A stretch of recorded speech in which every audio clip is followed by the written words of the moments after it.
Deep in the wilderness, a young mountain boy puts the finishing touches on his tiny log cabin just as storm clouds gather overhead. Abandoned by those who should have protected him, he has only his hands, his determination, and the shelter he built from fallen trees. As darkness falls, the mountain comes alive with sounds that make his blood run cold. Snapping branches echo through the forest. Distant howls pierce the night air. The handmade door creaks with every gust of wind. For the first time in his life, he is completely alone. The cold seeps through gaps in the logs. His stomach gnaws with hunger. The haunting silence between sounds feels more terrifying than the noises themselves. But in this moment of absolute solitude, something powerful begins to stir within him. Will this first night alone break his spirit, or forge the man the wilderness is meant to create? Before we jump back in, tell us where you're tuning in from. And if this story touches you, make sure you're subscribed, because tomorrow I've saved something extra special for you. The torn photograph trembled in his small hands, edges frayed from constant handling over the past 3 weeks. It showed his family gathered around last Christmas's fire.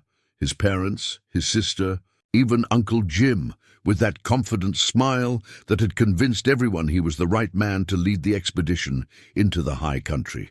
The boy's thumb traced over the faces, now seeming like strangers from another lifetime. It had been Uncle Jim's idea to bring him along. "The boy needs toughening up," he declared to the assembled men. "City life's made him soft. A few weeks in the mountains will put some backbone in him." The other expedition members had nodded their agreement. Though he'd caught their uncertain glances when they thought he wasn't looking, the first week had been everything Uncle Jim promised, an adventure beyond his wildest dreams. They'd hiked through forests so vast they seemed to swallow the horizon, crossed streams that ran crystal clear over smooth stones, and camped under stars brighter than any city boy had ever imagined. His uncle had taught him to read animal tracks, identify edible plants, and build fires that would burn all night on just a handful of kindling. But the mountains had been harder than any of them expected. What should have been a 3-day hike to the mining claims turned into a week of wrong turns and backtracking. Food supplies dwindled faster than planned. Tempers grew short as each day brought new obstacles. Washouts, deadfalls, and trails that simply vanished into impassable ravines. Then came the morning when everything changed. Uncle Jim had awakened before dawn, moving quietly around the camp, in that way adults do when they're making decisions children aren't supposed to hear. The boy had pretended to sleep while listening to hushed conversations between the men.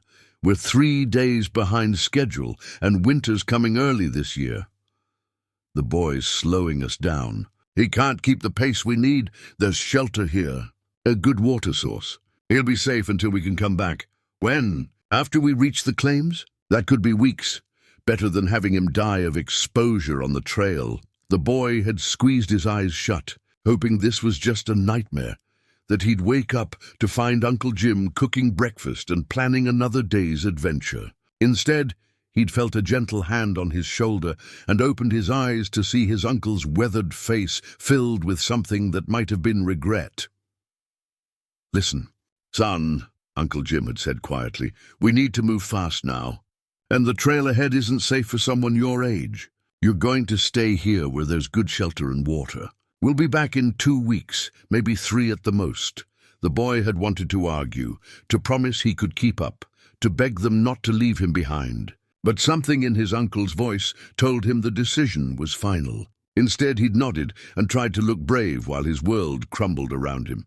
They'd left him with a week's worth of food, a tarp for shelter, and Uncle Jim's old hatchet. "You're tougher than you know," his uncle had said, pressing the worn tool into his hands. "This will help you gather firewood and build whatever you need." Then they'd shouldered their packs and disappeared into the morning mist, leaving him alone with the echo of their footsteps and promises that felt increasingly hollow.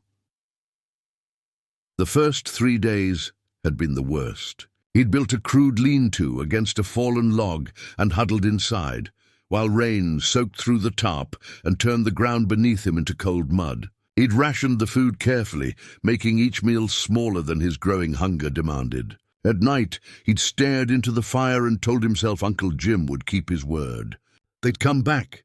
They had to come back. But as days turned into a week, then 2 weeks, the terrible truth settled over him like winter frost. Uncle Jim wasn't coming back. None of them were. Whether they'd found their claims or met some disaster in the high country, he was truly and completely alone. That realization had nearly broken him. For 2 days, he'd barely left his shelter, surviving on the last scraps of food and drinking water that tasted like despair. But on the morning of the 15th day, something had shifted inside him. Maybe it was hunger, or the approaching cold, or simply the stubborn streak he'd inherited from his father. He'd crawled out of his soggy shelter, looked around at the wilderness that had become his world, and made a decision that would change everything. He was going to survive. Not just until Uncle Jim returned, because deep down, he knew that wasn't going to happen, but permanently. He was going to build a real shelter, find reliable food sources, and prove that a soft city boy could thrive where grown men had abandoned him. The photograph went into his pocket, next to his heart. His family's faces would remind him who he'd been, but they wouldn't define who he was becoming. The rusted hatchet head lay half-buried beneath a pile of rotting canvas and broken pottery, like a gift from the mountain itself. The boy had stumbled across the old prospector's camp while searching for a suitable cabin site, and the scattered remains told a story of dreams abandoned to winter's harsh reality. Most of the camp was worthless. Rusted pans, torn clothing and tools broken beyond repair. But the hatchet head was solid iron, its edge still sharp despite years of mountain weather. He'd found a straight piece of oak among the debris and spent 3 days learning to secure the head properly, wrapping it with strips of leather cut from his boots and wedging it tight with wooden shims. His first attempt at felling a tree nearly ended in disaster. The boy had selected what seemed like a manageable pine, maybe 6 inches thick, and began chopping with the confidence of someone who'd never actually used an axe. The head flew off after the 3rd swing, missing his leg by inches and embedding itself in the ground at his feet. After re-securing the head more carefully, he'd watched how the tree wanted to fall, noting the lean and the weight distribution his uncle had mentioned during their brief lessons. This time, he cut a proper notch on the side facing his intended direction, then chopped through from the back, jumping clear as the pine crashed down exactly where he'd planned. The satisfaction of that first successful felling was unlike anything he'd ever experienced. This wasn't a grade on a test or praise from a teacher. This was proof that he could shape his environment through will and effort. But the celebration was short-lived. The tree he'd chosen for its manageable size turned out to weigh far more than he'd anticipated.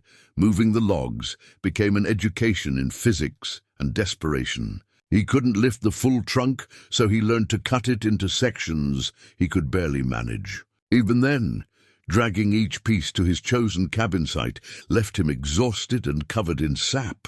His hands blistered, then calloused. His back ached constantly. But each log he moved was a victory against the mountain's indifference.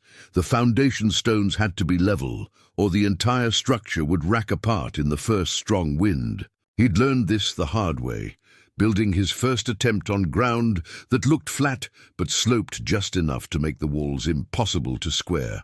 After 2 days of frustration, he'd torn it down and started over, this time using a length of rope filled with water to check his levels.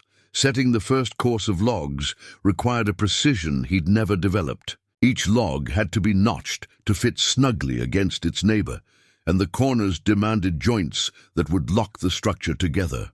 His initial attempts looked like something a child might build with toy blocks, gaps wide enough for squirrels to pass through and corners that wouldn't hold their own weight.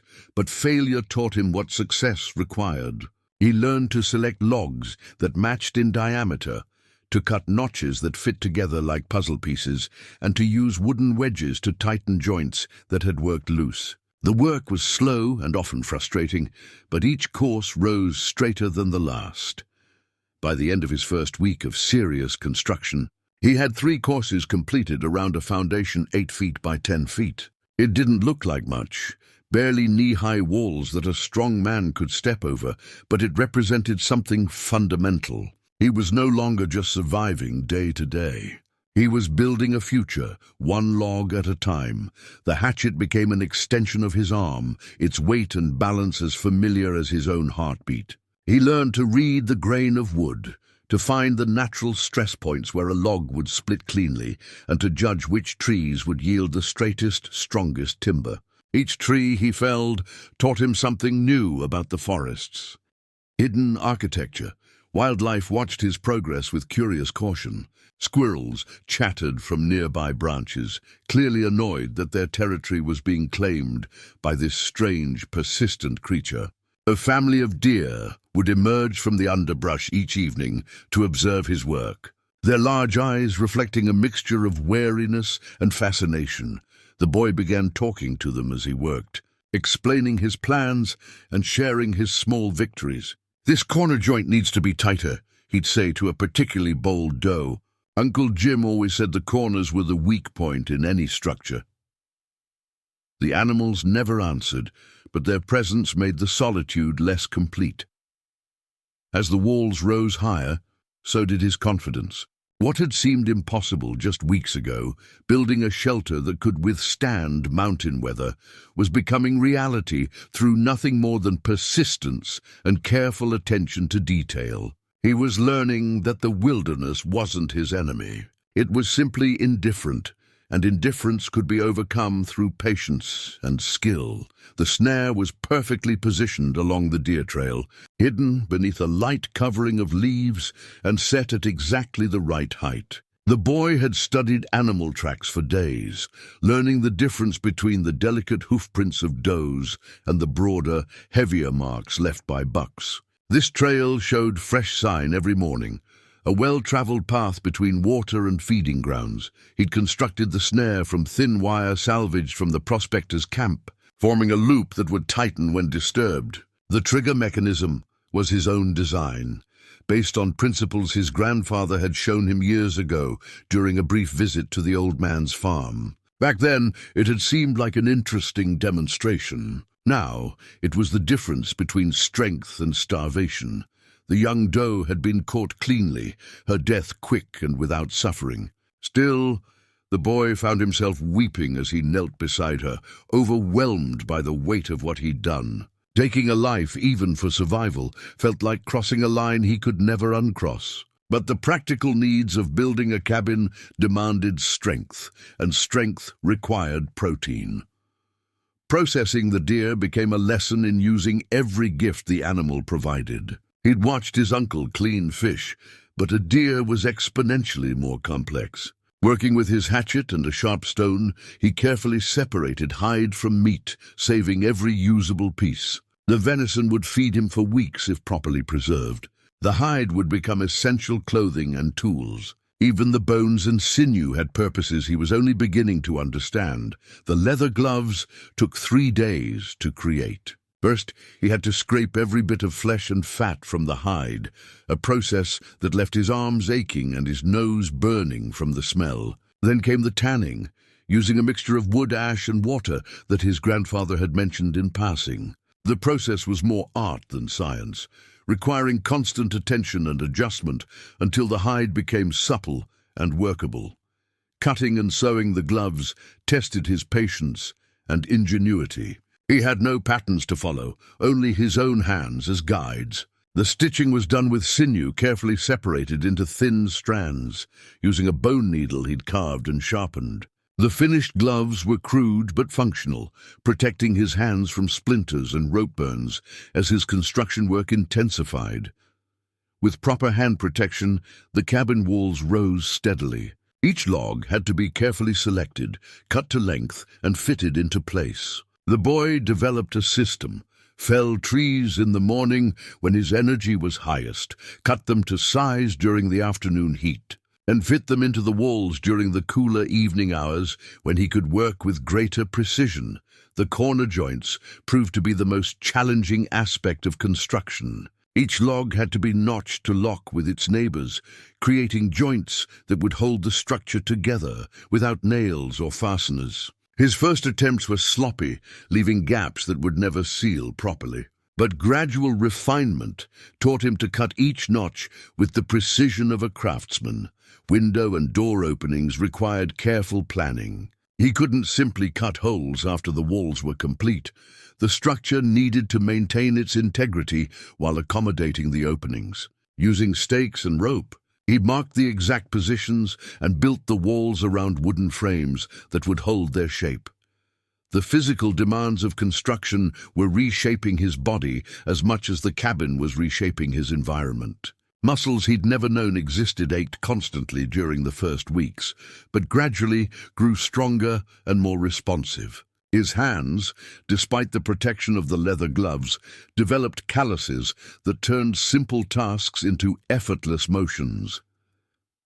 Progress became measurable in logs per day rather than inches. A good day might see 4 or 5 courses added to the walls. A difficult day, when logs refused to fit properly or weather forced him to work slowly, might yield only a single course. But each day brought visible change, and the accumulation of small victories built momentum that carried him through moments of doubt.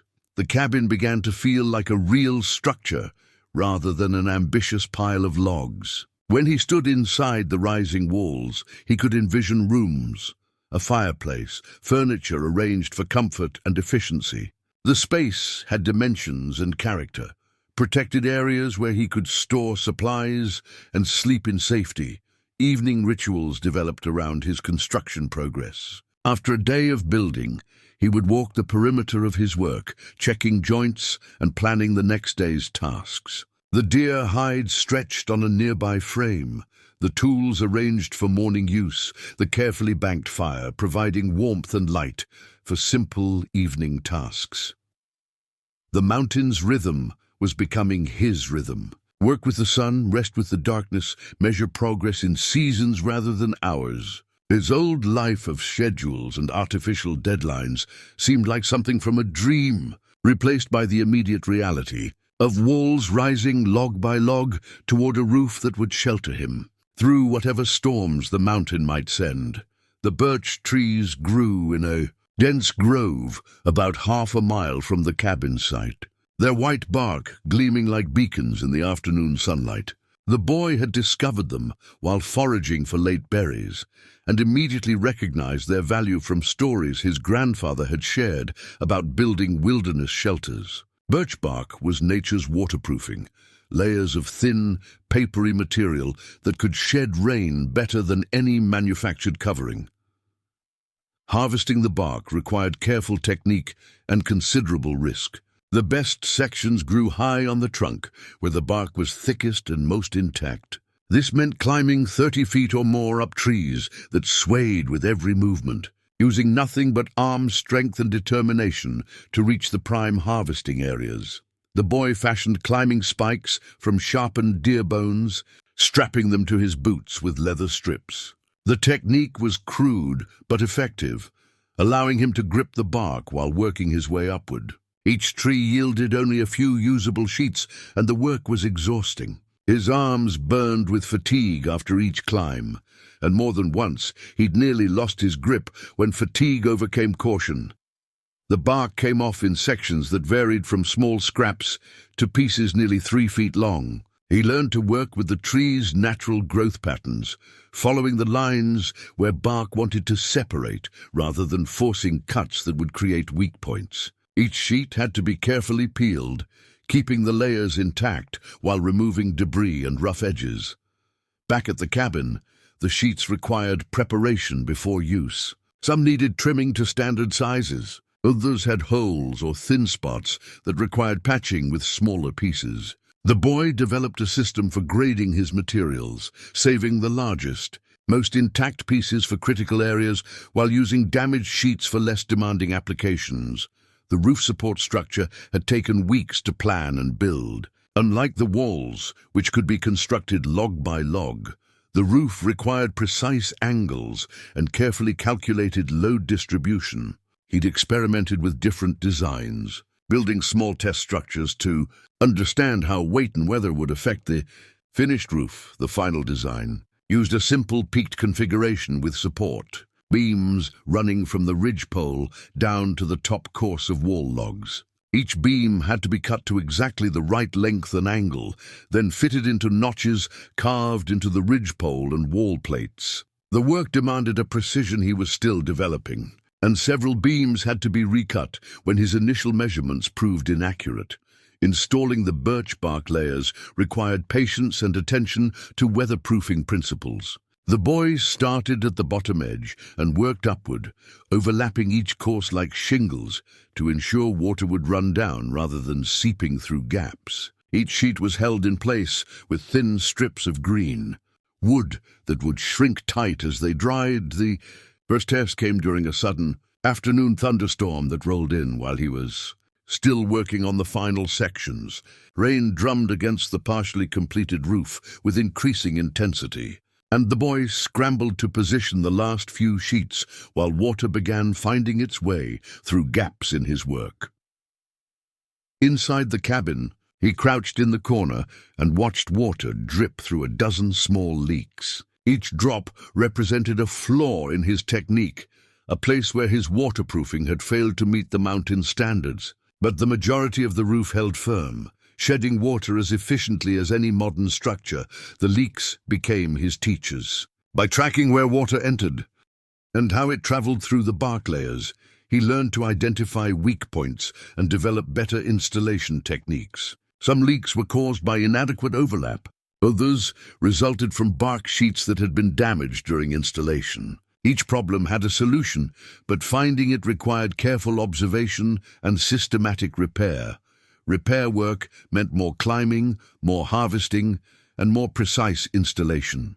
But each iteration improved the roof's performance, and gradually the leaks diminished from streams to drips to occasional drops during the heaviest storms. The psychological impact of having solid shelter overhead was immense. For the first time since Uncle Jim's departure, the boy felt truly protected from the elements. Evenings inside the cabin took on a different quality once the roof was complete. Rain that had once sent him scrambling for cover now created a gentle drumming that was almost musical. Wind that had chilled him to the bone now simply whistled around the eaves while he remained warm and dry inside his fortress. The interior space felt enormous compared to the cramped lean-to he'd called home for so many weeks. He could stand upright, move freely, and begin planning the layout of furniture and storage areas. The cabin was becoming more than shelter. It was becoming a home, with defined spaces for sleeping, cooking, working, and simply existing in comfort. The smoking rack took shape slowly, constructed from green branches that wouldn't burn when exposed to constant heat and smoke. The boy had observed how indigenous peoples preserved meat during his grandfather's stories. But building a functional smoker required trial, error, and considerable ingenuity. The frame stood 4 feet tall, built like a miniature cabin, with walls of closely woven branches. Inside, a series of horizontal bars would hold strips of meat while smoke from a carefully controlled fire below would cure and preserve them. The entire structure had to be positioned to take advantage of prevailing winds while remaining protected from rain that could ruin days of work. The first indication that winter was approaching faster than expected came in the changing behavior of the forest animals. Squirrels worked frantically to cache nuts and seeds, their chattering more urgent and aggressive than before.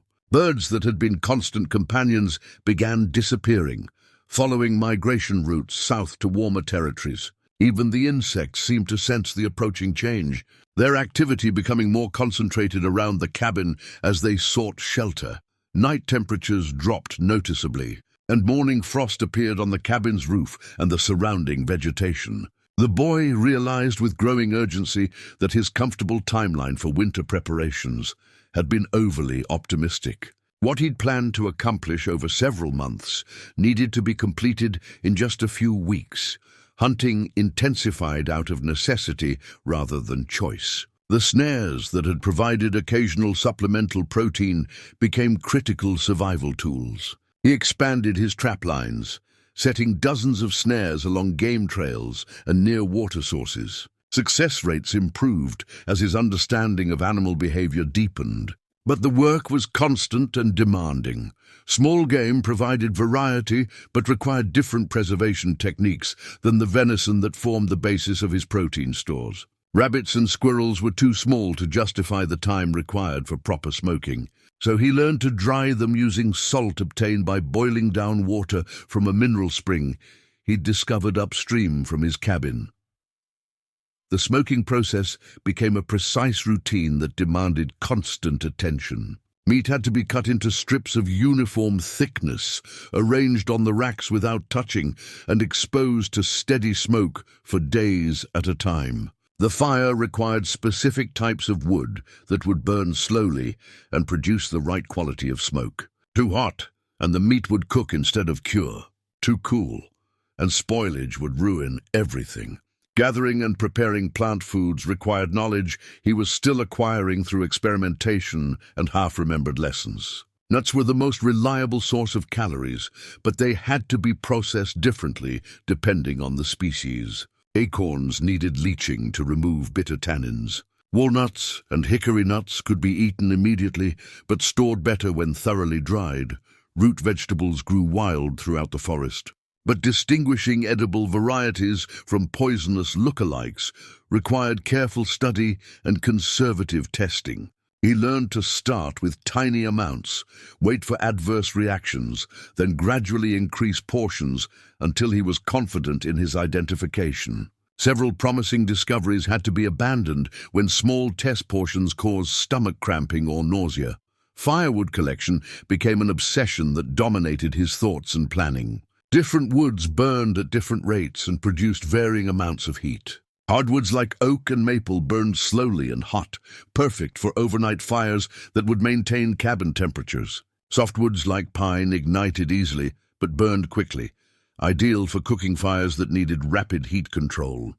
The boy established a woodcutting routine that yielded a steady supply of properly seasoned fuel. Trees had to be felled, sectioned, split, and stacked in a covered area where they could dry while remaining accessible during winter storms. The work was exhausting and never-ending, but each cord added to his stack represented warmth and cooking capability during the months when gathering fresh fuel might be impossible. Clothing became another critical consideration as temperatures continued dropping. His original garments were wearing out from constant use and the demands of wilderness living. The deer hide had provided material for gloves and simple repairs, but he needed more comprehensive protection against cold that would soon become life-threatening. He began working with smaller animal pelts, learning to tan rabbit and squirrel hides for warmth and flexibility. The process was similar to deer hide preparation, but required different techniques due to the smaller size and different characteristics of the materials. Rabbit fur was incredibly warm but delicate. Squirrel hides were tougher, but required more careful preparation to remain supple. Storage systems for winter supplies demanded careful planning and construction. Food had to remain dry, protected from rodents, and accessible during storms that might last for days. He built elevated platforms and sealed containers from materials salvaged and crafted, creating a network of storage areas both inside and near the cabin. Time pressure intensified each day as visual signs of approaching winter became undeniable. Leaves changed color and began falling in earnest. Morning frost lingered longer each day. The angle of sunlight shifted noticeably, creating shorter days and longer periods of cold darkness that hinted at the challenges ahead. The wooden bowl emerged slowly from the pine burl, each careful cut revealing the grain patterns hidden within the wood. The boy had discovered the growth while searching for suitable firewood, recognizing the swirled, dense wood that his grandfather had prized for carving projects. What had started as a practical need for eating utensils had become something approaching art. Snow arrived 3 weeks earlier than his rough calculations had predicted, falling silently through the night while he slept. He woke to a transformed world, everything familiar made strange by a blanket of white that muffled sound and softened the harsh edges of the wilderness. The sight was beautiful and terrifying in equal measure. The cabin's performance during its first real test exceeded his cautious expectations. Walls that had seemed questionably sturdy held firm against the weight of accumulated snow. The birch bark roof shed moisture efficiently, and gaps between logs that had worried him proved small enough that the interior temperature remained surprisingly stable. Still, the cold found ways to penetrate his defenses. Maintaining consistent heat required constant attention and careful fuel management. The fireplace he'd built into the cabin's design worked well, but it consumed wood at an alarming rate. He learned to bank fires carefully for overnight burning, using a combination of slow-burning hardwood and precise air control to maintain warmth without wasting precious fuel. The shortened days imposed new rhythms on his daily routine. With only 8 hours of useful daylight, every task had to be planned and executed with efficiency he was still developing. Morning fires had to be rekindled while the cabin was still bitterly cold. Water sources that had flowed freely now required breaking through ice that formed thicker each night. Evenings became opportunities for tasks that didn't require strong light or outdoor work. The pine burl had provided material for several projects: bowls, spoons, and small containers that made daily life more civilized.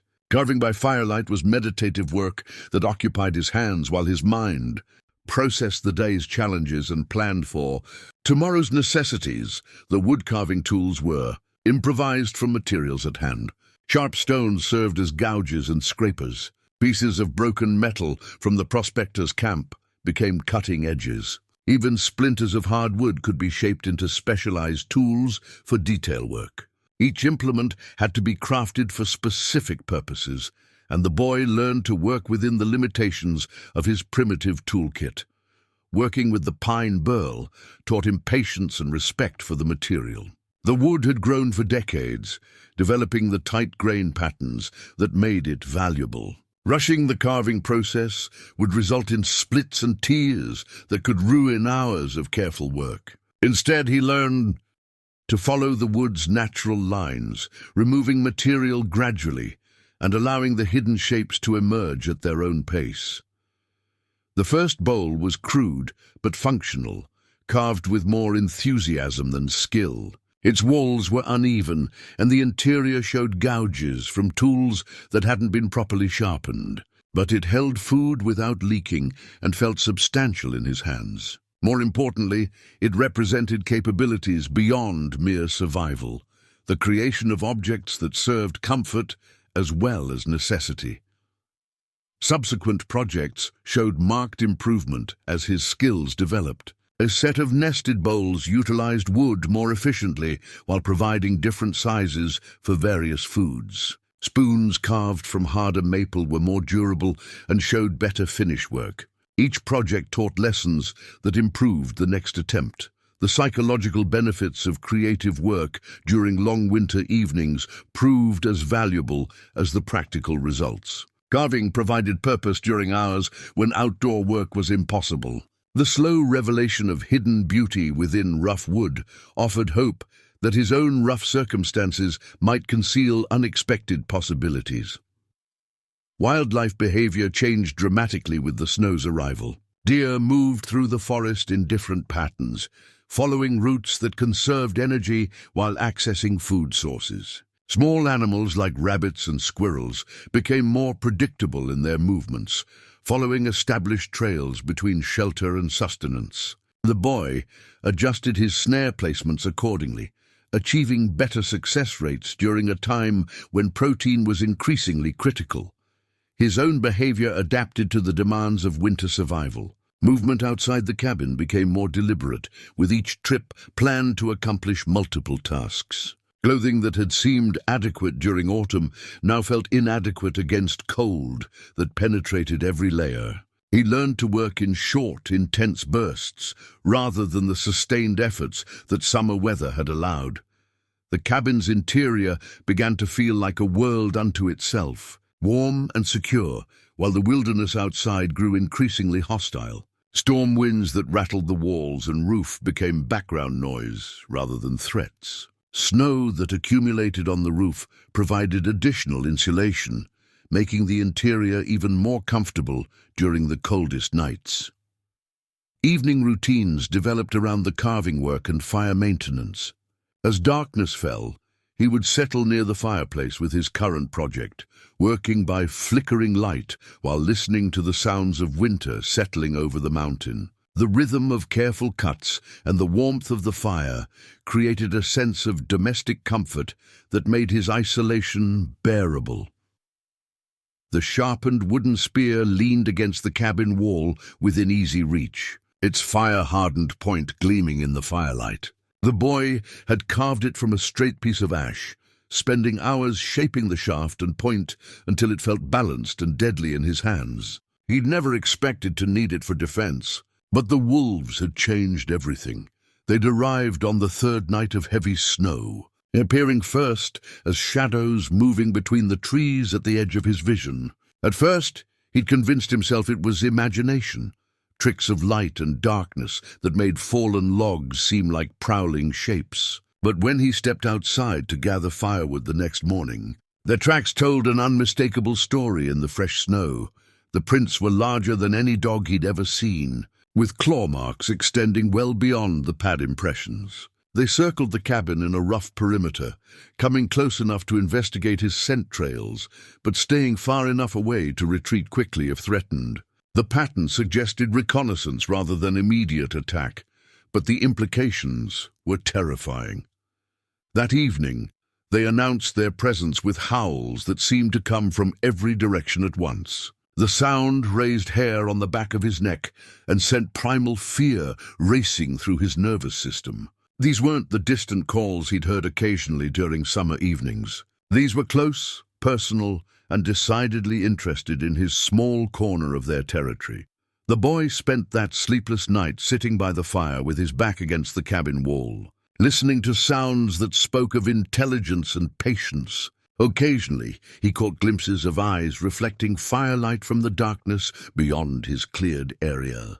The wolves were studying him, learning his patterns and capabilities with the methodical attention of experienced predators. During daylight hours, he began preparing defenses that would give him advantages during nighttime encounters. Sharp stakes were driven into the ground around the cabin's perimeter, angled outward to discourage direct approaches. His snare lines were relocated closer to the cabin, where he could check them, without venturing into areas where wolves might be waiting. The spear became his constant companion during trips outside the cabin.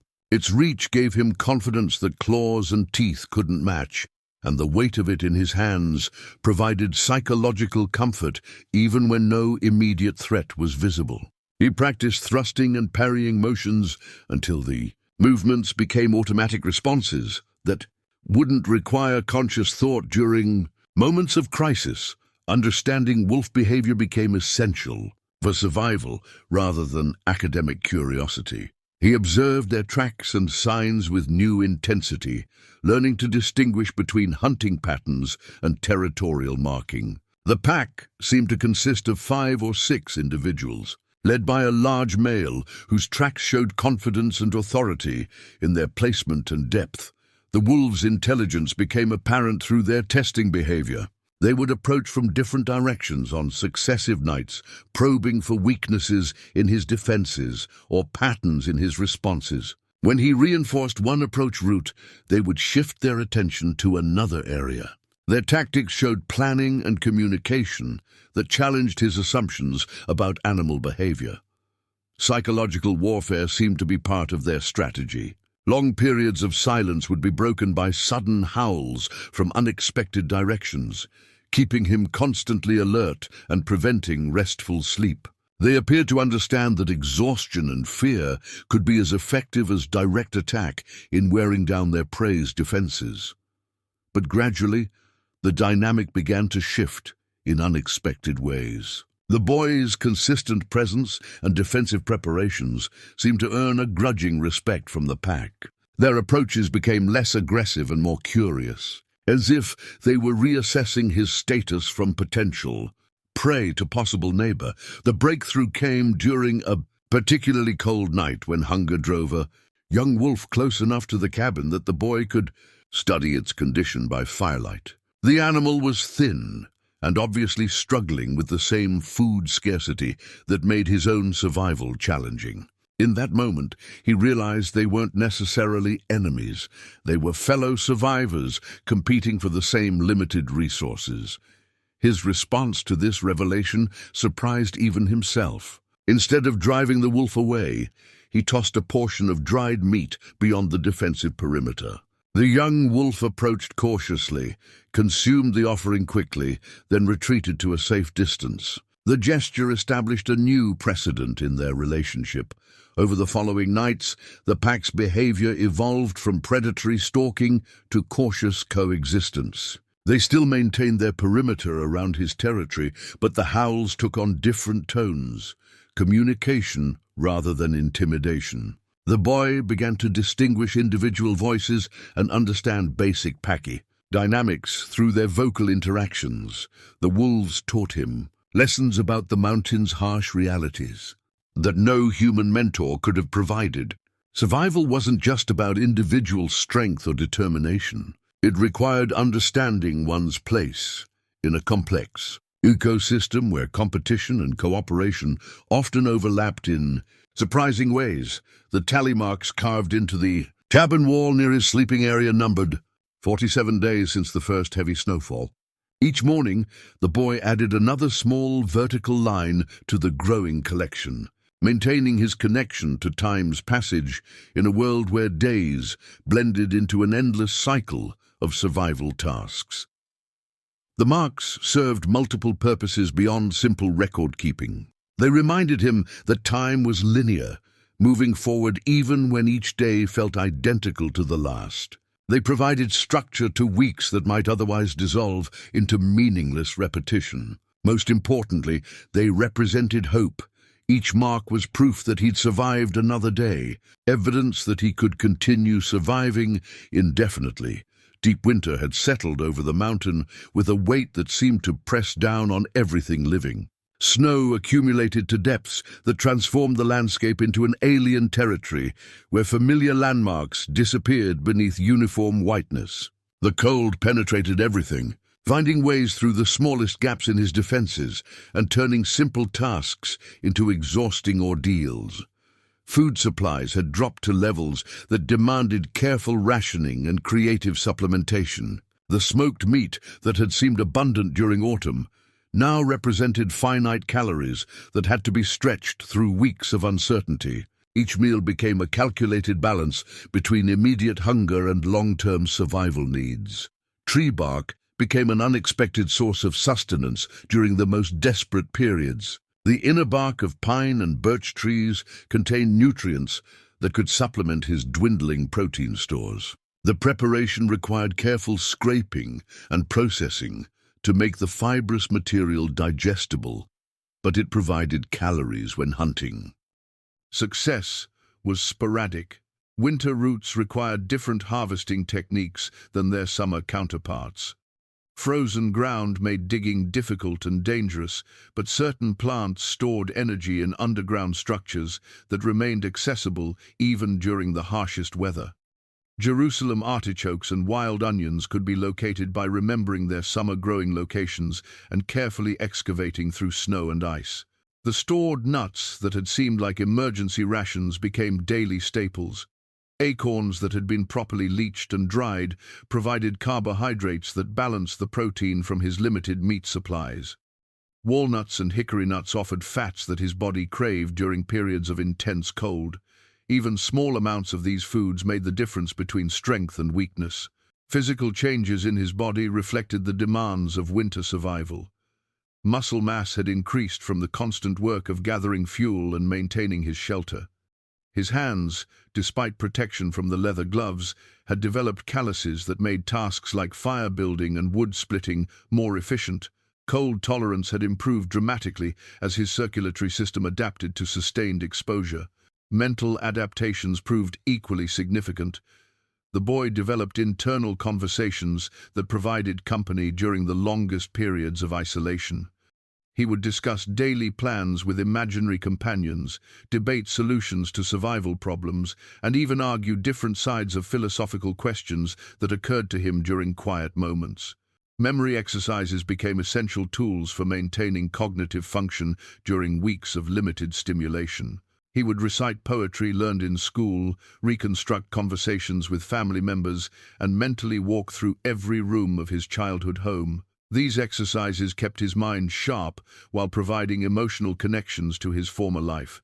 The creation of simple games and challenges helped combat the depression that threatened during the darkest periods. He might challenge himself to build a fire using only 3 matches, or to carve a perfect sphere from a block of wood. These self-imposed tasks provided goals and sense of accomplishment during days when mere survival felt insufficient. Sleep patterns shifted to accommodate the realities of winter survival. Shorter days meant longer periods of darkness that encouraged extended rest periods. But the need to maintain fires through the night required careful timing of sleep and waking cycles. He learned to wake naturally every few hours to tend the fire without fully disrupting his rest. The psychological weight of complete solitude intensified during this period. Weeks passed without hearing any voice but his own, seeing any face but his reflection in water or polished metal. The silence became so complete that sudden sounds, wind gusts, settling logs, or animal calls would startle him with their unexpected intrusion. Physical fitness maintenance became crucial during periods when outdoor activity was limited by weather. Inside the cabin, he developed exercise routines that maintained strength and flexibility without requiring equipment. Push-ups, stretching, and isometric exercises helped prevent the muscle loss and joint stiffness that could prove dangerous during emergencies. The tally marks accumulated steadily, each one representing a small victory against circumstances that might have broken someone with less determination. 60 days. 70, 80. The numbers grew while his confidence in long-term survival strengthened proportionally. He was not just enduring winter, he was mastering it, one day at a time. The broken snowshoe frame lay half-buried beneath debris from the avalanche, its bent wooden slats a testament to the violence that had nearly claimed the boy's life. He'd crafted the snowshoes weeks earlier from ash wood and deer sinew, never imagining they would become the difference between survival and death when the mountain decided to reshape itself without warning. The morning had started like any other winter day. Fresh snow had fallen during the night, adding another 6 inches to accumulations that already reached past his knees in the cleared areas around the cabin. The boy had strapped on his snowshoes and ventured toward a grove of dead trees he'd marked for firewood, following a route he'd traveled dozens of times before. The sound came first, a low rumble that seemed to emanate from the mountain itself, rather than any identifiable source. He'd paused in his wood gathering, trying to locate the origin of the noise that made his teeth ache and his chest vibrate with sympathetic resonance. Then he'd looked up the slope and seen something that turned his blood to ice water. A wall of white was rushing toward him with impossible speed, devouring trees and boulders as if they were twigs and pebbles. The avalanche moved with the fluid grace of water, but carried the destructive power of a freight train, obliterating everything in its path as it gained momentum and mass. Training from his uncle's outdoor lessons kicked in before conscious thought could paralyze him with fear. Move perpendicular to the flow, shed unnecessary weight, stay on top of the moving snow if possible. Get to the edge of the avalanche zone before it swept him away completely. The snowshoes that had seemed cumbersome just moments before now provided the flotation that kept him from sinking into the deep powder as he fought to escape the avalanche's path. Each step was a desperate lunge toward safety, his legs burning with effort as he tried to outrun a force of nature that could bury him beneath tons of snow and debris. The edge of the slide caught him just as he thought he might escape. Snow knocked him off his feet and tumbled him like a rag doll, the world becoming a chaotic mixture of white powder and disorienting motion. He fought to stay near the surface, swimming through the flowing snow with movements that felt like drowning in reverse. When the motion finally stopped, he found himself buried to his chest, but still breathing, still alive. One snowshoe had been torn completely away, while the other hung from his foot by a single leather strap, its frame cracked and bent beyond repair. The silence after the avalanche was profound, broken only by the sound of his own labored breathing and the settling of disturbed snow. Digging himself free required careful movements that wouldn't trigger additional slides in the unstable debris field. The snow had compacted around his body like concrete, requiring patient excavation to free each limb without exhausting himself in the process. Every motion had to be deliberate and efficient. Panic would only waste energy he couldn't afford to lose. The landscape he emerged into bore no resemblance to the familiar territory he'd been traveling through just minutes before. Trees he'd used as landmarks had vanished completely, while others stood at impossible angles, their trunks snapped like matchsticks. The avalanche had carved a new geography onto the mountainside, erasing trails and reference points he'd relied upon for navigation. Finding his way back to the cabin required skills he was still developing. Without familiar landmarks, he had to rely on basic navigation techniques, reading the angle of shadows, noting wind patterns, and following the general slope of the terrain. The broken snowshoe made travel treacherous, each step requiring careful placement to avoid post-holing through the snow crust. The cabin, when he finally reached it, had been partially buried by the avalanche's outer edge. Snow was piled against the downhill wall to a depth of several feet, and the entire structure showed signs of stress from the impact.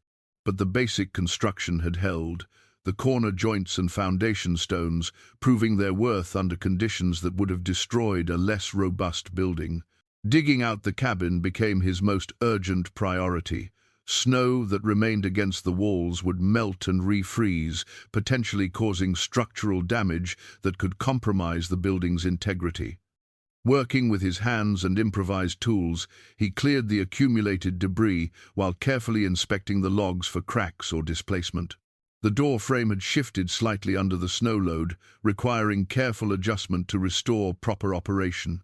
Several roof sections showed minor damage where debris had struck during the slide, but the birch bark layers had protected the interior from water infiltration. The repairs were manageable with materials and skills he'd already developed. That evening, as he sat by the fire and examined his broken snowshoe, the boy realized how close he'd come to losing everything. The avalanche had been a reminder that the mountain's power extended far beyond cold and hunger. Here, the very ground beneath his feet could become an enemy with little warning. The fish hooks, carved from deer bone, were crude but functional. Each one shaped from leg bones he'd saved and carefully worked with his knife until they curved into sharp points that could penetrate a fish's mouth and hold fast. The boy had crafted them during the darkest period of winter, when hunger gnawed at his stomach with persistent intensity, and his food stores had dwindled to their most critical levels. Late winter brought the hardest test of his survival skills. The smoked meat that had sustained him through the early months was nearly exhausted, reduced to small portions that he rationed with mathematical precision. Each piece had to last longer, provide more nutrition, stretch further than seemed possible. The constant hunger became a companion that influenced every decision and dominated every waking thought. The frozen stream near his cabin had become his most important resource during this desperate period. Beneath the thick ice, fish still moved in the deeper pools, their metabolism slowed by cold water, but their presence offering hope for protein that could mean the difference between strength and starvation. Breaking through the ice required careful technique and considerable effort, but the potential rewards justified the energy expenditure. Creating fishing holes through ice, nearly 2 feet thick, challenged both his tools and his persistence. Using heated stones and patient chipping with his hatchet, he would gradually work through the frozen barrier until dark water appeared beneath. The holes had to be maintained daily, as new ice formed constantly in the bitter cold, threatening to seal off his access to the fish below. The bone hooks required delicate presentation to attract fish that were sluggish and suspicious in the cold water. He learned to move the bait, usually small pieces of his precious meat stores, with subtle motions that mimicked natural food sources. Patience became essential, as fish might investigate for long periods before committing to taking the hook. His first successful ice fishing experience provided not just protein but psychological validation that his survival strategies were sound. The trout he pulled through the ice hole was small, but represented calories that hadn't come from his dwindling reserves. More importantly, it proved that food sources existed beyond his stored supplies if he possessed the skills and determination to access them. The physical effects of sustained hunger became impossible to ignore during this period. His body had adapted by burning fat reserves and then beginning to consume muscle mass for energy. Clothes that had fit properly during autumn now hung loose on his frame. His face showed the gaunt appearance of someone whose caloric intake consistently fell short of his body's demands. Mental clarity that sometimes accompanied hunger surprised him with its intensity. During periods when his stomach cramped with emptiness, his thinking became sharp and focused in ways that well-fed comfort had never achieved. Problem-solving abilities seemed enhanced, as if the threat of starvation had awakened cognitive resources normally left dormant. Trap systems around the cabin required constant attention and periodic relocation as small game patterns shifted with the changing season. Rabbits and squirrels moved differently during the harshest weather, following routes that conserved energy while accessing food sources that remained available. The boy learned to think like his prey, anticipating their choices and positioning his snares accordingly. Finding edible plants beneath snow cover required knowledge that came slowly through experimentation and careful observation. Certain roots remained nutritious even after freezing, while others became inedible or even dangerous. Wild onions could be located by remembering their summer growing areas and carefully excavating through layers of snow and frozen soil. Emergency food sources pushed the boundaries of what he'd previously considered edible. Tree bark, properly prepared, provided carbohydrates that could supplement his protein sources. Rose hips that had survived on thorny bushes offered vitamin C that his body craved. Even certain mosses and lichens could provide nutrients when prepared correctly. The psychological test of maintaining hope during sustained hardship proved as challenging as the physical demands of hunger. Days passed when the effort required to gather minimal food seemed to exceed the energy those calories would provide. Depression threatened during moments when survival felt impossible, and surrender seemed like a reasonable alternative to continued suffering. Small victories became disproportionately important during this period. A successful fishing session that yielded 2 small trout felt like a feast. Finding a cache of nuts that squirrels had abandoned provided emotional elation that lasted for days. These minor triumphs sustained his morale when larger successes seemed impossible to achieve. The gradual development of appreciation for simple pleasures marked a fundamental shift in his relationship with abundance and scarcity. A mouthful of smoked meat became something to savor rather than consume. Clean water felt like luxury rather than necessity. Warmth from his fire provided comfort that surpassed any physical pleasure he'd known in his previous life.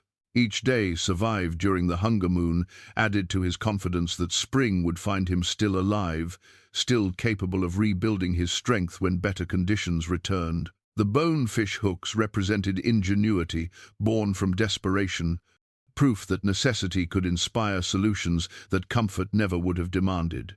The maple syrup collection containers were hollowed gourds he'd found dried and forgotten beneath the snow, their curved shapes perfect for catching the sweet sap that began flowing when warming days followed freezing nights.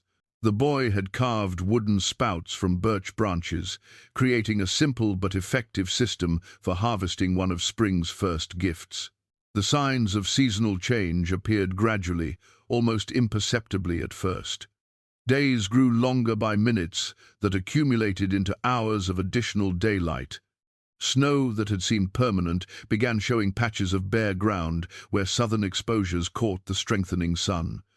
Most remarkably, the silence of deep winter gave way to sounds that spoke of returning life.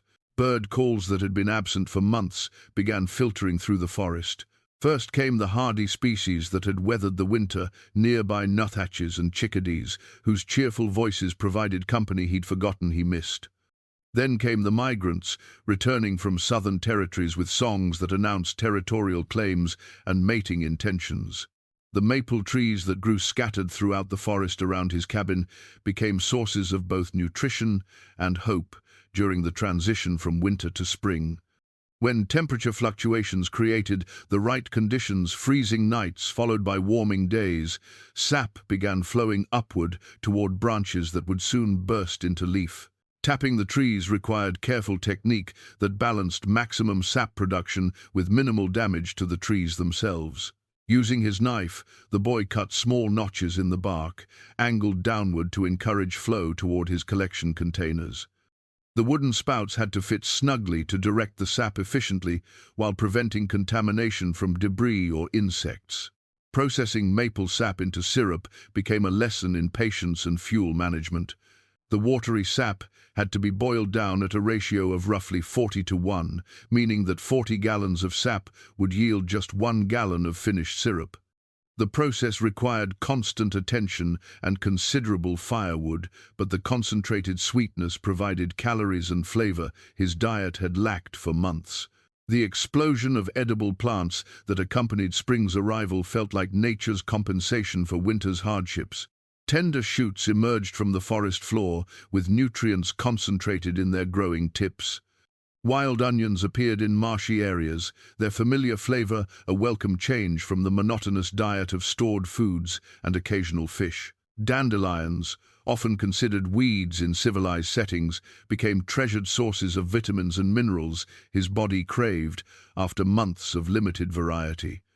The young leaves were tender enough to eat raw, while the roots could be roasted and ground to create a coffee-like beverage that provided psychological comfort as well as nutrition. Hunting opportunities improved dramatically as wildlife became more active and predictable in their movements. Rabbits emerged from winter shelters with increased frequency, following established trails between feeding areas and cover. His snare lines, repositioned to take advantage of spring behavioral patterns, began producing more consistent results. The physical recovery from winter's deprivation progressed slowly but noticeably. Energy levels that had been carefully rationed during the hungry months began returning as nutrition improved. Strength that had diminished during periods of caloric restriction gradually rebuilt as protein sources became more available and reliable. Mental and emotional renewal accompanied his physical recovery. The psychological weight of constant survival pressure lifted as immediate threats to his existence diminished. For the first time in months, he could plan beyond the next meal or the next day's firewood requirements, thinking instead about improvements and expansions to his living situation. The cabin itself showed signs of surviving winter's assault with remarkable success. Structural elements that had concerned him during construction proved their worth under conditions that would have tested any building. The foundation remained level and solid, the walls had settled slightly but maintained their integrity. The roof continued shedding water efficiently despite months of snow loading and temperature cycling. Planning improvements and expansions became possible as immediate survival pressures eased. He envisioned additions to the cabin that would provide more storage space, better cooking facilities, and improved comfort during future winters. The knowledge gained through his first year of mountain living suggested modifications that would make subsequent seasons less challenging. Confidence in his long-term survival abilities grew with each successful adaptation to seasonal change. What had seemed impossible just months ago, surviving a complete winter cycle in absolute isolation, had become accomplished fact. The experience had transformed him from someone who survived day to day into someone who could plan for years ahead. The realization that he'd successfully completed a full cycle of seasons brought profound satisfaction that exceeded any achievement of his previous life. He'd faced the mountain's worst challenges and emerged not just alive but stronger, more capable, and more self-reliant than he'd ever imagined possible. Evening rituals that had sustained him through winter's darkest periods continued but with different emotional undertones. Instead of marking time until better conditions returned, he now marked progress toward goals that extended far beyond mere survival. The mountain was no longer his enemy, it had become his teacher, his home, and his source of purpose. The stranger's compass lay forgotten on the rough wooden table inside the cabin, its brass surface catching firelight, while its needle pointed steadily toward magnetic north. The injured hiker had left it behind during his hasty departure, but the boy suspected it was intentional, a gift that represented far more than simple navigation. It was an invitation to return to the world he'd left behind. The man had appeared without warning on a bright morning in late spring, stumbling into the clearing around the cabin with his left leg dragging and blood soaking through his torn pants. He was perhaps 30 years old, with the lean build and weathered skin of someone who spent considerable time outdoors, but his equipment and clothing marked him as a weekend adventurer rather than a serious mountaineer. The boy's first reaction had been shock so complete that he'd stood frozen for several seconds, unable to process the sight of another human being in his carefully ordered world. Months of absolute solitude had conditioned him to expect only wildlife visitors, and this intrusion felt almost supernatural in its unexpectedness. But the stranger's obvious distress quickly overcame the boy's amazement. The man had fallen while attempting to cross a creek swollen by snowmelt, twisting his ankle severely and gashing his leg on sharp rocks. He'd been lost for 2 days, following game trails in the wrong direction, while his condition deteriorated from pain and exposure. Providing medical care tested skills the boy had developed through treating his own injuries during construction accidents and hunting mishaps. The leg wound required cleaning with boiled water, followed by bandaging with strips of clean cloth cut from his spare clothing. The ankle showed signs of severe sprain rather than fracture, requiring immobilization and elevation to reduce swelling. The stranger's amazement at the boy's living situation was evident in his constant questions and obvious disbelief. How had someone so young managed to build such a substantial shelter? Where had he learned the skills necessary for wilderness survival? How long had he been living alone in the mountains? Sharing his story felt strange after months of having no one to talk to except imaginary companions and the occasional wildlife audience. The words came haltingly at first, as if his voice had forgotten how to communicate with another person. But gradually, the narrative flowed more easily, and he found himself describing his transformation from abandoned city boy to self-sufficient mountain dweller. The hiker's news from the outside world carried both relief and disappointment. Uncle Jim's expedition had indeed met disaster in the high country, not from accident or misadventure, but from early winter storms that had trapped them for weeks before rescue teams could reach their location. 2 men had died from exposure, and the survivors had suffered severe frostbite and hypothermia. More devastating was the news about his family's reaction to his disappearance.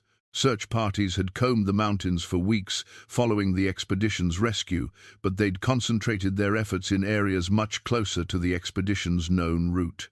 No one had imagined that a city-raised boy could survive alone so far from civilization, much less build a permanent shelter and thrive through a complete winter cycle. His family had held a memorial service 3 months after the searches were officially discontinued. They'd accepted his death as tragic but inevitable, unable to conceive that he might have possessed the skills and determination necessary for long-term survival. The boy absorbed this information with emotions too complex to process immediately: grief for his family's pain, anger at their lack of faith in his capabilities, and strange relief that expectations for his return had been abandoned. The emotional complexity of human contact after extended solitude surprised him with its intensity. Conversation that had once seemed natural now felt awkward and draining. The stranger's constant presence in his carefully ordered space created anxiety he hadn't anticipated. Even positive social interaction demanded energy he'd learned to conserve for survival tasks. But the visitor also brought reminders of civilized life that stirred memories and longings the boy had successfully suppressed during his darkest periods. Stories of family gatherings, descriptions of comfortable homes with reliable heat and abundant food, news of friends and neighbors living normal lives, all of these created a complex mixture of nostalgia and alienation.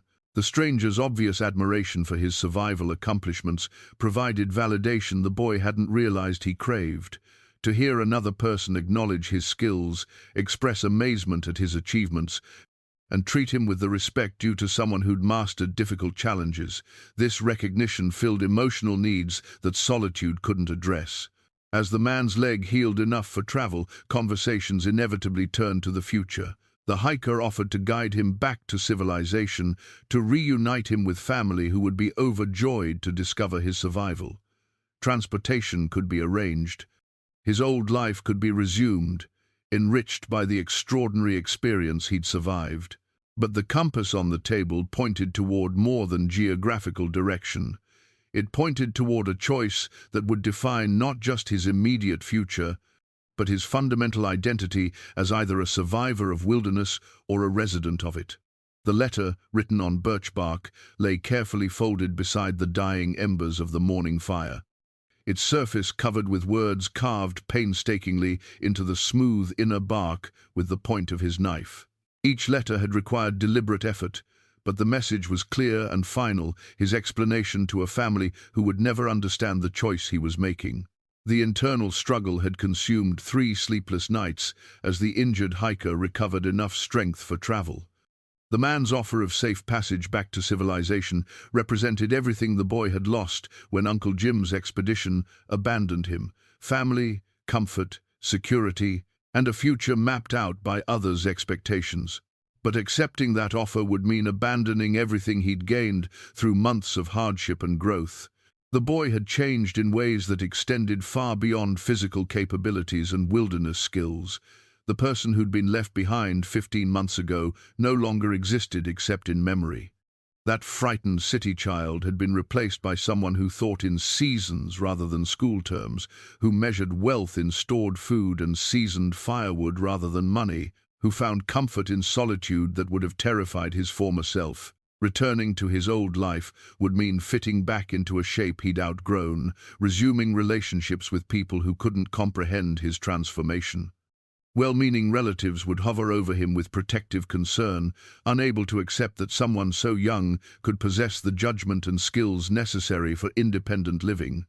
They would see his survival as a traumatic experience requiring healing rather than an achievement deserving respect.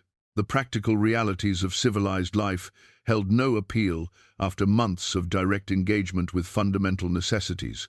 The thought of depending on others for food, shelter, and safety felt like voluntary imprisonment after experiencing complete self-reliance. Artificial schedules and arbitrary rules would replace the natural rhythms that had become as essential to him as breathing.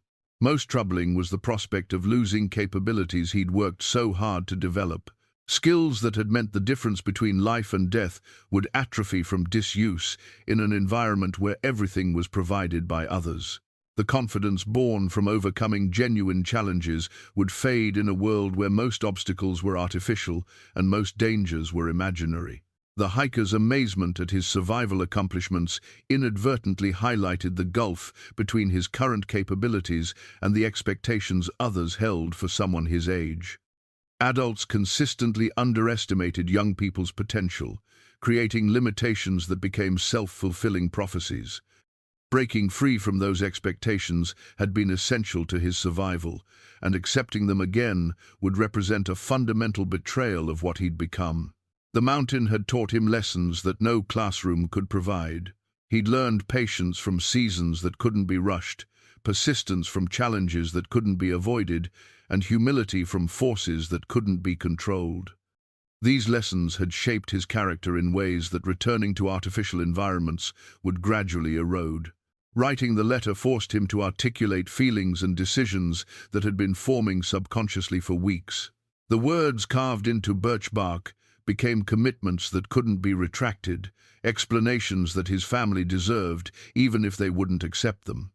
He wrote about growth that came only through genuine challenge, about strength that developed only when failure carried real consequences. The letter described his current life without romanticizing its difficulties or minimizing its rewards. He wrote about cold mornings when starting a fire meant the difference between comfort and misery, about successful hunts that provided protein for weeks, about the satisfaction of building shelter that could withstand mountain storms. These experiences had taught him the value of capabilities that civilized life actively discouraged. He tried to help his family understand that choosing to remain wasn't rejection of them, but acceptance of who he'd become. The boy they'd lost had been replaced by someone who belonged in these mountains as naturally as the deer and wolves who shared his territory. Returning to civilization wouldn't restore their lost child, it would destroy the person that child had grown into.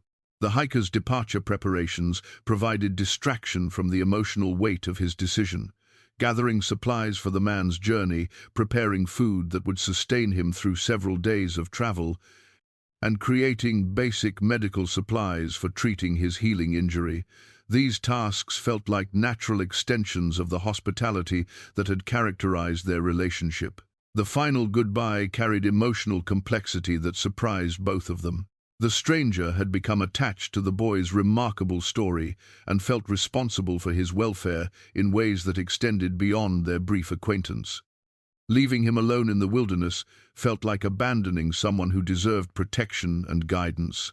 But the boy's quiet confidence and obvious competence gradually convinced the hiker that this wasn't abandonment, it was respect for a choice made by someone who'd earned the right to determine his own future. The compass left behind represented acknowledgement that some directions could only be chosen by the person doing the traveling. As the man's footsteps faded into forest silence, the boy felt a profound sense of completion.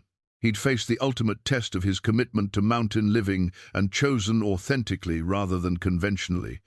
The letter would reach his family eventually, but their understanding was less important than his own clarity about the path forward. The expanded garden plot stretched across a carefully cleared area behind the cabin, its neat rows of vegetables representing the boy's transition from pure survival to building a sustainable and abundant life. Seeds saved from wild plants and others gathered from the hiker's pack had sprouted into promising crops that would supplement his hunting and gathering with reliable, cultivated nutrition. The visitor's departure had marked the beginning of a new phase in his mountain existence. No longer driven by the immediate pressures of survival, he could invest time and energy in projects that improved his quality of life rather than simply ensuring his continued existence. The psychological shift from desperation to optimization changed how he approached every aspect of his daily routine. Expanding the cabin became his first major project of this new period.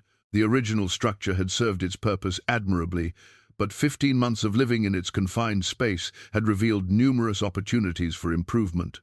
He began construction of a separate room that would serve as a workshop and storage area, freeing the main cabin for more comfortable living arrangements. The workshop addition required skills he'd developed during the original construction, but applied with greater precision and ambition. Corner joints that had been merely functional in the first building became exercises in craftsmanship that satisfied aesthetic sensibilities as well as structural requirements. Each log was selected not just for size and straightness, but for grain patterns that would create pleasing visual effects. Advanced hunting techniques developed through necessity had become refined methods that provided protein with increasing efficiency and reliability. His understanding of animal behavior now extended beyond basic tracking to sophisticated prediction of seasonal movements and feeding patterns. Trap placement had evolved from desperate attempts to catch anything edible into strategic systems that targeted specific species at optimal times. Food processing capabilities expanded dramatically as summer abundance provided opportunities to experiment with preservation methods beyond simple smoking and drying. Wild berries could be processed into concentrated pastes that retained nutritional value through long storage periods. Nuts could be ground into flours that provided carbohydrates for winter cooking projects. The garden represented his most ambitious attempt to impose order and productivity on the natural environment. Starting with small plots of wild onions and other edible plants he'd transplanted from forest locations, he gradually expanded into cultivation of species that offered better nutrition and storage characteristics than their wild counterparts. Soil preparation required knowledge he gained through experimentation and observation of natural growing conditions. Forest compost provided organic matter that improved drainage and fertility, while ash from his fires contributed minerals that certain plants required for optimal growth. The work was labor-intensive, but offered rewards that justified every hour of effort. Tool-making had evolved from desperate improvisation to sophisticated craftsmanship that served both practical needs and creative satisfaction. His workshop contained implements designed for specific tasks, specialized knives for different types of cutting, measuring devices for construction projects, and delicate carving tools that enabled artistic expression during long winter evenings. Furniture construction became possible as his woodworking skills reached levels that could support projects requiring precise joinery and careful finishing. A proper table replaced the rough surface he'd used for food preparation and eating. Chairs provided comfortable seating that made indoor time more pleasant during periods when weather confined him to the cabin. The psychological benefits of creating objects that served comfort rather than mere survival proved as valuable as their practical applications. Beauty became a consideration alongside function, and the boy found himself investing time in details that improved the aesthetic appeal of his living environment. Smooth surfaces, pleasing proportions, and decorative elements that served no survival purpose became important aspects of his daily life. Storage systems for surplus food and materials reflected his growing confidence in long-term survival and his ability to plan beyond immediate needs. Raised platforms protected supplies from moisture and rodents while remaining accessible during winter conditions. Sealed containers preserved materials that required protection from temperature fluctuations and humidity changes. The expanded capabilities of his living situation attracted different types of wildlife interaction. Birds began nesting near the cabin, apparently recognizing that his presence offered protection from larger predators, while his activities created opportunities for food gathering. Small mammals established territories that overlapped with his cleared areas, creating a complex ecosystem around his homestead. Evening routines that had once focused entirely on fire maintenance and basic shelter upkeep now included activities that served intellectual and creative needs. Reading became possible using materials the hiker had left behind, while writing projects allowed him to document his experiences and organize his thoughts about future plans and improvements. The realization that he was thriving rather than merely surviving brought satisfaction that exceeded any achievement of his previous life. What had begun as desperate adaptation to abandonment had become conscious choice to live according to principles and rhythms that felt more authentic than anything civilization had offered. The mountain had stopped being his adversary and become his partner in creating a life of purpose and meaning. The lightning-split oak beam dominated one wall of the expanded cabin. Its massive length cracked down the middle, but still structurally sound, a testament to both the violence of the summer storm and the resilience that could emerge from apparent destruction. The boy had incorporated the damaged timber into his construction rather than discarding it, recognizing that scars could become sources of strength when properly understood and utilized. The storm had arrived, with little warning, on an afternoon that had seemed perfect for outdoor work. The boy had been splitting firewood in the clearing behind his cabin when the first rumbles of distant thunder echoed off the mountain peaks. What began as a routine weather disturbance quickly escalated into something far more dangerous and dramatic. Within minutes, the sky transformed from clear blue to an ominous green-black that seemed to press down on the forest with almost physical weight. Wind that had been gentle and warm became urgent and cold, driving leaves and debris in spiraling patterns that spoke of atmospheric violence building beyond the visible horizon. The boy's weather sense, honed by months of observation and necessity, recognized the signs of a storm system that would test every aspect of his shelter and preparation. This wasn't the gradual onset of winter weather that allowed time for adjustment and reinforcement. This was nature's sudden demonstration of power that demanded immediate response and absolute respect. Lightning began as distant flickers that illuminated the darkening clouds from within, followed by thunder that rolled across the mountains with increasing frequency and intensity. The electrical display grew closer and more violent with each passing minute, until the time between flash and sound compressed into seconds that marked the storm's arrival directly overhead. The first lightning strike hit a tall pine about 50 yards from the cabin, splitting the tree from crown to root with a sound like the world cracking open.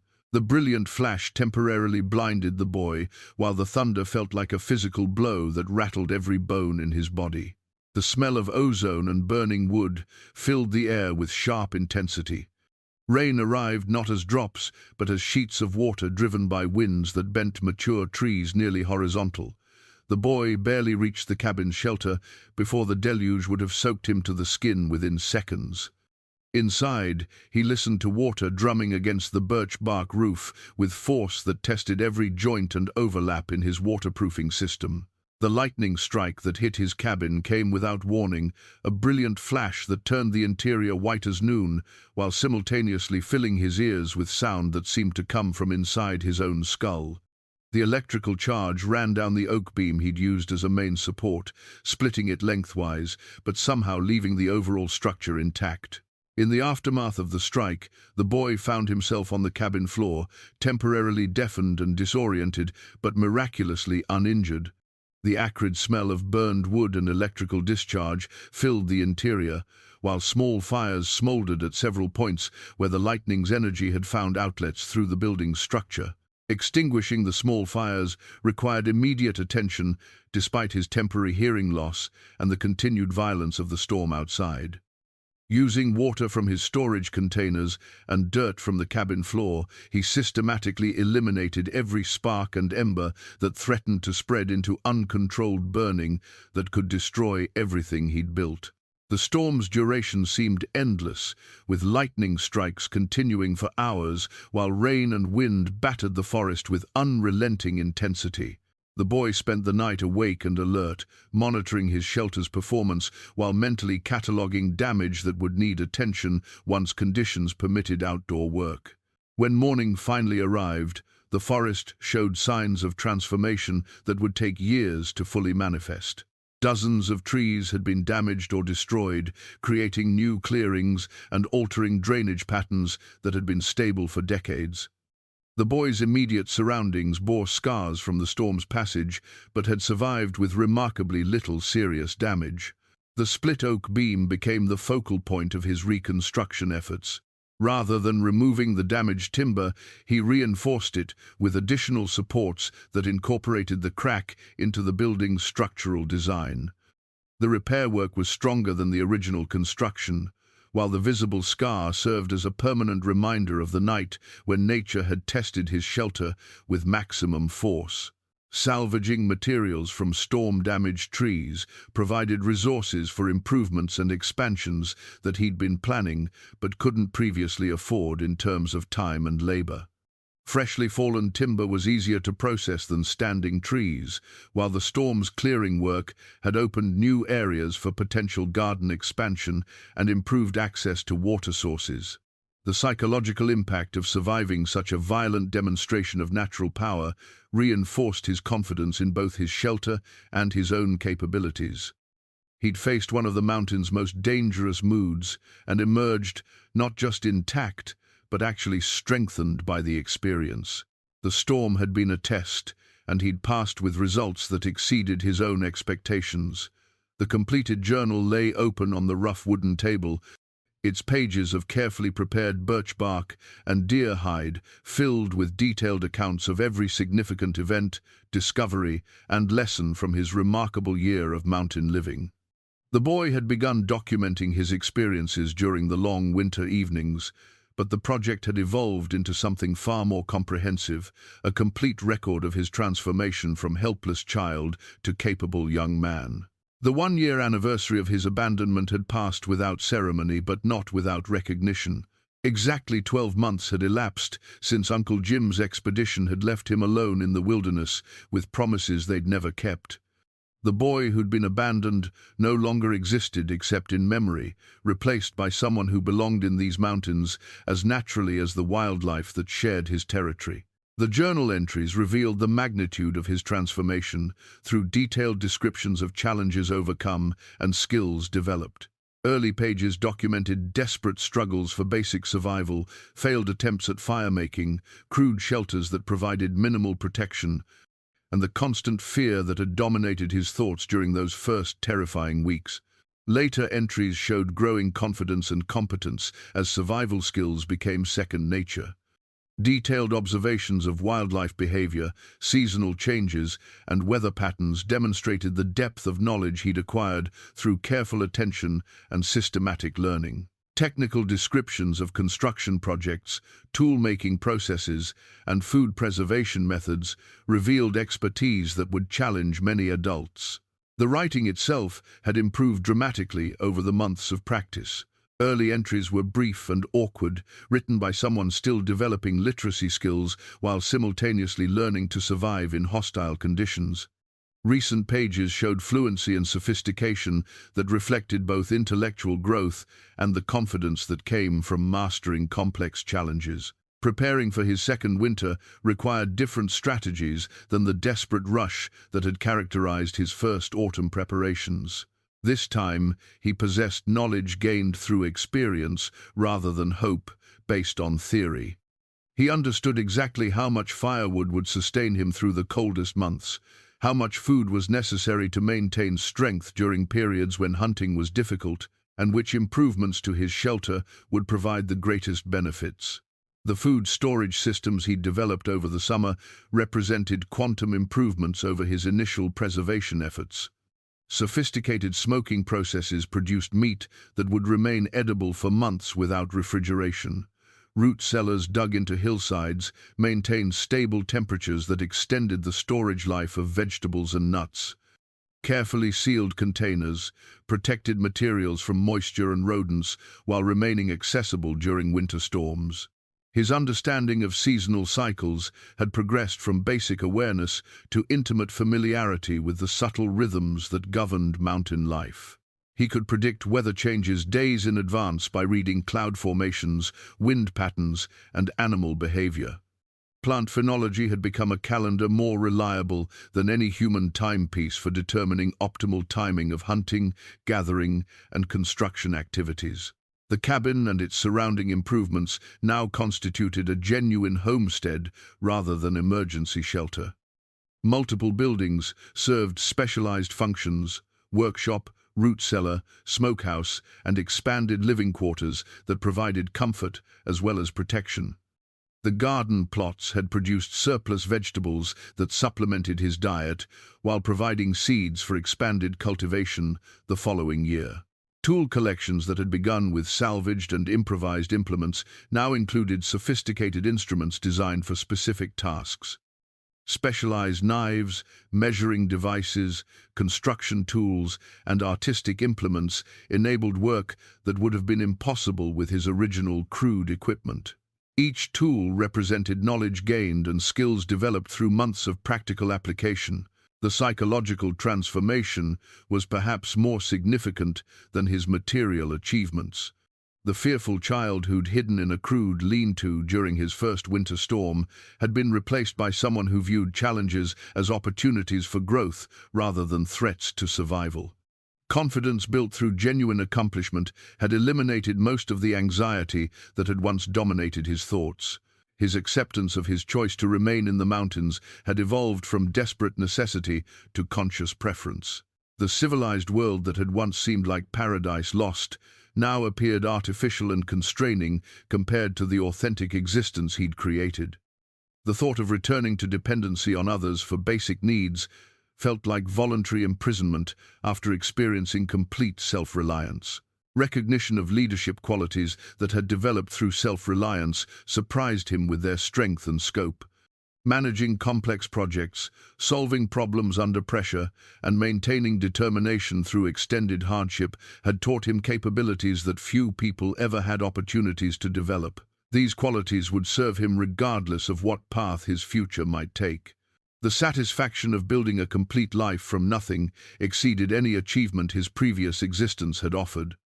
Every aspect of his current situation, shelter, food, tools, clothing, and daily routines, represented conscious choices and personal effort rather than privileges provided by others. This authenticity gave meaning to activities that civilized life often made artificial and meaningless. Evening reflections on his remarkable journey filled him with pride tempered by humility. The mountain had been a harsh teacher, but its lessons had revealed capabilities he'd never suspected he possessed. The boy Uncle Jim had considered too weak for mountain travel had become someone who thrived where experienced adults had failed. The carved wooden medallion hung from a leather cord around his neck, its surface bearing symbols that combined mountain imagery with family memories, a pine tree growing from a heart, representing the integration of his wilderness identity with his human heritage. He'd crafted it during the long evenings of his second winter, creating a personal talisman that honored both the life he'd built and the people who'd shaped him before the mountain claimed him. 2 years had passed since Uncle Jim's expedition had abandoned him, and the boy had become a young man whose capabilities would astonish anyone who remembered the frightened child who'd been deemed too weak for mountain travel. The decision to return temporarily to civilization hadn't come easily, but it felt necessary for reasons he was still trying to understand. The journey back required careful preparation that differed dramatically from the desperate improvisation that had characterized his early survival efforts. This time, he planned the expedition with the methodical attention to detail that mountain living had taught him was essential for any venture beyond familiar territory. Supply caches were established at strategic intervals along his intended route, buried beneath distinctive landmarks that would remain recognizable even after seasonal changes. Each cache contained food, tools, and emergency equipment that would enable him to retreat safely to his mountain home if the return to civilization proved unbearable or impossible. The emotional difficulty of leaving his mountain sanctuary surprised him with its intensity.